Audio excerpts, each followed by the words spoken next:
Welcome to Learn Short and Typing with Vikas sir.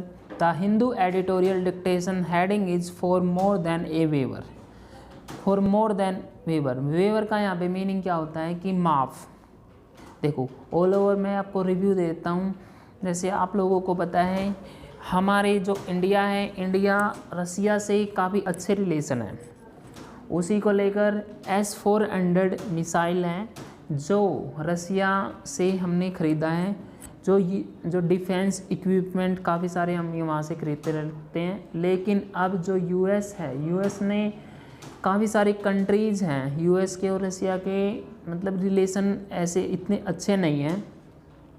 लेकिन अब US ने बोला है कि हम जो भी कंट्री रसिया से कुछ भी इक्विपमेंट खरीदती है उस पर हम सैंक्शन लगा देंगे. काफ़ी सारी कंट्रीज़ पे लगा रखा है उन्होंने.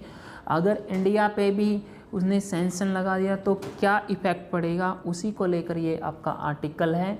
इसको हम डिटेल में डिक्टेट करेंगे 100 word per minute. So be ready. देखो हेडिंग देख लेते हैं. Threat of sanction. थ्रेट यानी कि धमकाना.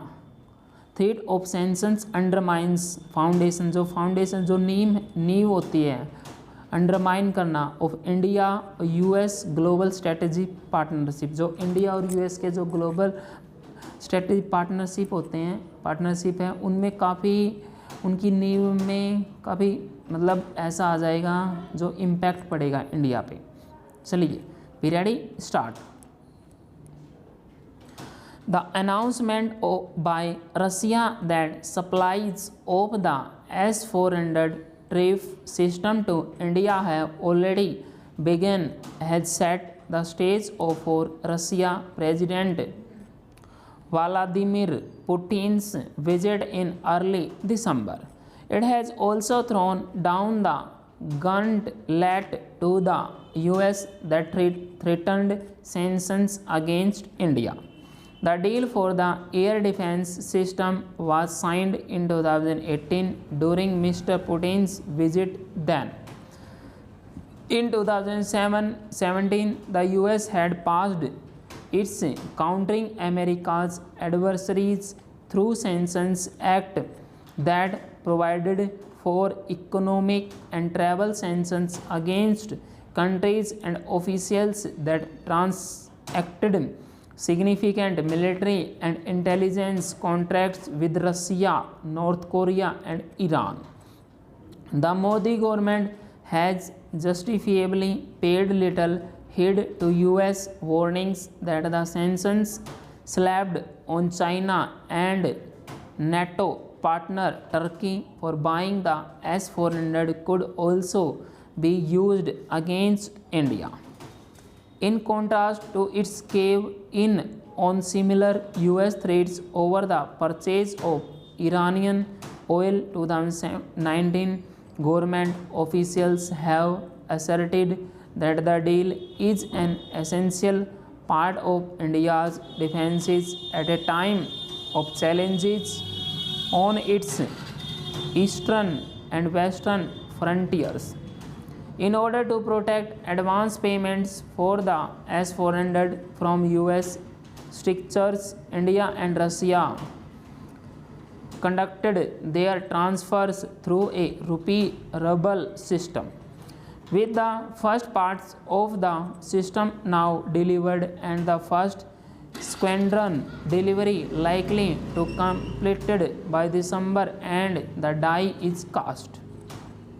The US has a choice not to allow the S-400 delivery to turn into a showdown with India. US President Joe Biden has been authorized by the Congress to waive sanctions if the waiver is found to be in American vital national security interests or that India would reduce its future dependence on Russian weaponry. While it is unlikely that would give assurances on the latter, it is easy to argue, as many US Congress representatives have done in a proposed amendment to CASTA, that India is a prized US partner of the Quad, the Indo-Pacific and in countering China. Sanctions will cause a rift in India-US ties and could spur India towards Russia. Above all, the US must recognize that its unilateral sanctions, which are not UN endorsed, undermine the multilateral system. The subjective and whimsical manner in which these sanctions were used, withdrawn, and then reimposed against Iran, for example, do not inspire confidence in them. For India, acceding to such sanctions amounts to becoming a party to a bilateral dispute and challenges the nation's principles of sovereignty and strategic autonomy. Rather than trying to reason with the US for an exceptional waiver to its domestic law, New Delhi must make it clear to Washington that the law should be abandoned, as it negates the very rules based international order that is the foundation of the India-US global strategic partnership. Full stop. Student के आपका SSC का exam हो या आपका court का exam हो या आपका डीआरडीओ, कोई भी किसी भी प्रकार का आपका स्किल टेस्ट हो, उन सब के लिए इम्पोर्टेंट है। अगर आप इसको हर डेली के डेली आप टाइप करते हो या इसको डिक्टेशन कर, इसको आप कॉपी में नोट डाउन करते हो, ओके, इसको जो भी आप typing is very very important. अगर आप टाइप नहीं कर रहे तो आपका कोई फ़ायदा नहीं है डिक्टेशन लिखने का।